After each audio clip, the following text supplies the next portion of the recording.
In this lesson, we're going to begin the process of building the chassis for the train. First off, we have the layer manager still open. We're on the boiler layer. We want to switch to the chassis layer. Click the chassis layer, click on the little box, check mark appears. Now we're working on the chassis layer.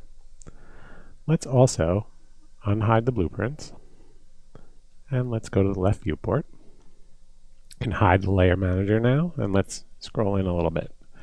Now we're working up here where the full train blueprint is, but down here,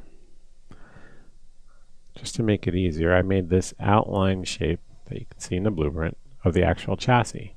If you want to do more research, I would recommend looking up brass toy trains, especially in regards to the USRA light Santa Fe locomotive. I found some great reference for a toy train frame which is based on the real thing, and it kind of looked like this.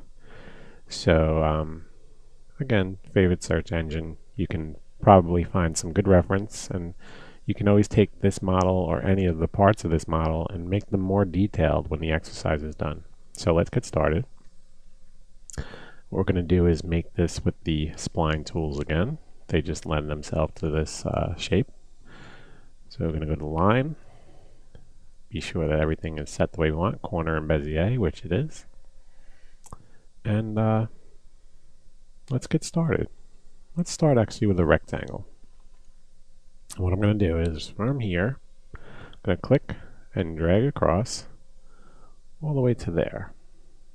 And that's one piece. With another rectangle, we're going to just come here. I'm going to click in this corner and drag it out just like that. And call that another piece. We're going to do one here as well. Line that up. Okay. So now we have that blocked out. Let's go up in the front here. And what I'm going to do is I'm going to start a little inside the original rectangle.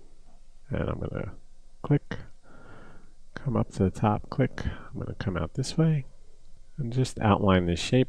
Click along the way. If you want to use the Bezier functions, you can. I'm going to use one right here. I'm going to click and drag. Gives me that curve. I'm going to come up to the top. I'm going to click and drag to continue the curve. Come all the way out to here. I'm going to click down, clicking. Again, we can use the Bezier, or later on we can also take that vertex. If I click and leave it squared off, let's do it. We'll do it in this section. And then here we'll do Bezier again. Later on we can take that vertex that I just passed by and made square, even though it shouldn't be, and we can use a fillet on it, and it will create the shape we need. So I'm going to do this. I'm going to come to here, drop down, and close it off. It'll say close. I'm going to say yes. You can see there's a little angle piece there that I don't want. I'm just going to select that vertex, move it down. Okay. And that's the majority of the mass of the chassis right now. So I'm going to actually pause the video just to make it easier to follow along. In the next video, we're going to use spline booleans and attach these splines and create the outline of the entire chassis.